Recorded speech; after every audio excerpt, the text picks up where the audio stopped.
today we will do the analysis of creatinine on the colorimeter by Jeff's method. So what we will do, we will take 4 cuvettes. In the first cuvette we will take water and we will calibrate the instrument with water. Calibration का मतलब ये होता है कि हम जब तक हमारी रीडिंग ज़ीरो ना आ जाए तब तक हमने उसको कैलिब्रेट करना है इंस्ट्रूमेंट को, ताकि वो आगे के प्रोसीजर के लिए बिल्कुल सही वैलिडेट करे रीडिंग्स को. सेकेंड, हम क्यूवेट में लेंगे ब्लैंक, जिसमें कि हमारे पास 3 ml वाटर है, 1 ml पिक्रिक एसिड है एंड 1 ml सोडियम हाइड्रोक्साइड है.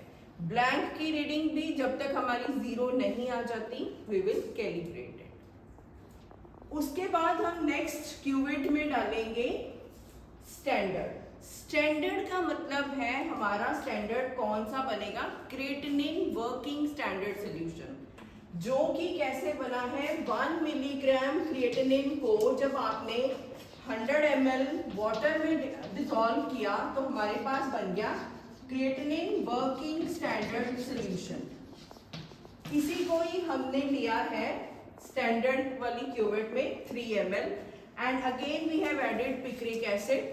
Picric acid is added to make the complex of creatinine picrate with the standard, and sodium hydroxide is added to make the medium alkaline, right? Next is test sample. Test sample का मतलब है हमने किसी unknown patient के serum या blood में check करना है अगर कि कितनी क्रिएटिनिन प्रेजेंट है. उसके लिए हम एक टेस्ट सैंपल बनाएंगे जो कि प्रोटीन फ्री सीरम या यूरिन का सॉल्यूशन होगा, जो कैसे बना हुआ है, by mixing the tungstic acid and sulphuric acid in a centrifugal tubes and we will keep it for 10 minutes. जब तक उसकी प्रॉपर मिक्सिंग नहीं हो जाएगी तब तक हम उसको सेंट्रीफ्यूगेशन में रखेंगे.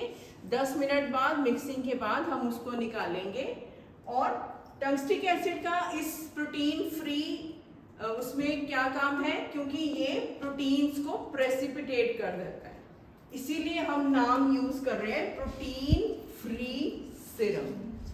This tungstic acid will precipitate the proteins in the serum or in the urine. So this serum, which is protein free, we have taken in the test cuvette. Test cuvette contains 3 ml of protein free serum or the urine solution. Again we are adding picric acid to make the orange colored complex if creatinine will be present, and again we are adding the 1 ml of sodium hydroxide to make the medium alkaline.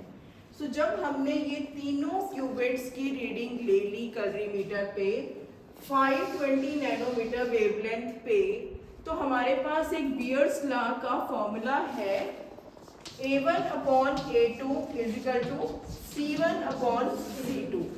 First law of Beer's states that absorbance is directly proportional to the concentration.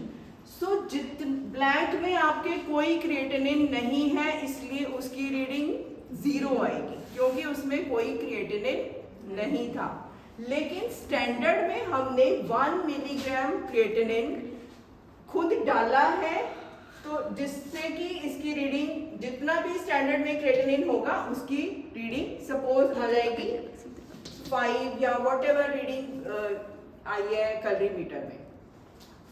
Then test sample में जिसमें हमने check करना है कि कितना creatinine present है, तो इस फॉर्मूला से हम निकाल सकते हैं. A1 अगर हम सपोज कर लें कंसंट्रेशन ऑफ टेस्ट, A2 हमारी concentration of standard, C1 is the concentration of test and C2 will be the concentration of standard. So हमें फाइंड आउट करना है टेस्ट की कंसंट्रेशन कि टेस्ट सैंपल में कितना क्रिएटिनिन प्रेजेंट है. सो हम क्या करेंगे, एब्जॉर्बेंस ऑफ टेस्ट कितनी आई है, सपोज 5 आई है. कंसंट्रेशन ऑफ स्टैंडर्ड आपको ऑलरेडी पता है कि आपने स्टैंडर्ड सॉल्यूशन में 1 मिलीग्राम क्रिएटिनिन डाला है. सो 1 मिलीग्राम यहाँ पे आ जाएगा और एब्जॉर्बेंस ऑफ स्टैंडर्ड जितना भी उसकी रीडिंग आई है, सपोज 10 आई है, whatever is the reading.